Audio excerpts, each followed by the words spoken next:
খুব সংক্ষেপে বলবো, যে জাতি তার বীর সন্তানদের মনে রাখে না, সেই জাতি কখনো তার সাফল্যের চূড়ায় আরোহণ করতে পারে না।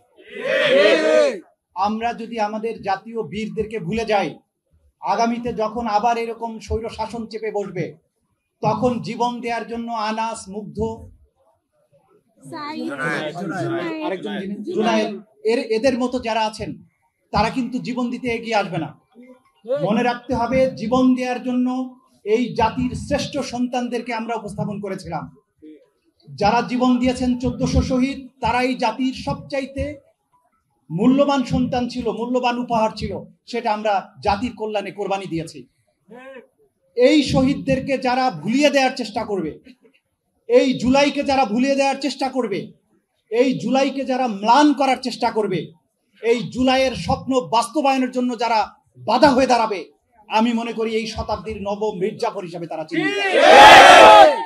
জুলাইয়ের এই স্বপ্ন কোনো দিন ব্যর্থ হতে দেয়া যাবে না। এই সুযোগ শতাব্দীতে একবার আসে। এই অন্ধকার সময়ে রাজনীতিবিদরা ব্যর্থ হয়েছিল, বাংলাদেশের সকল রাজনৈতিক কৌশল ব্যর্থ হয়েছিল।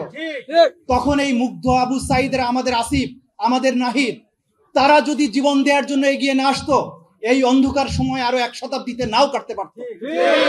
সুতরাং এই শহীদদেরকে আমরা চিরদিন মনে রাখবো। এই শহীদেরা আমাদের জাতির সর্বোত্তম সম্পদ। তাদের প্রতি জাতির কৃতজ্ঞতা এটা মনে রাখতে হবে, জাগরুক রাখতে হবে।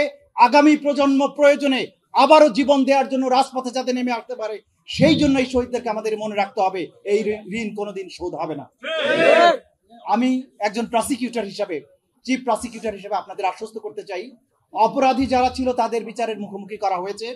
বিশেষ করে চানখারপুলে 5ই আগস্টে যে 6 জনকে হত্যা করা হয়েছিল, তাদের বিচারের চার্জ গঠনের আদেশ হবে আগামী 14 তারিখে, এবং তারপরে 5ই আগস্টেই প্রথম সাক্ষ্য গ্রহণ শুরু হবে।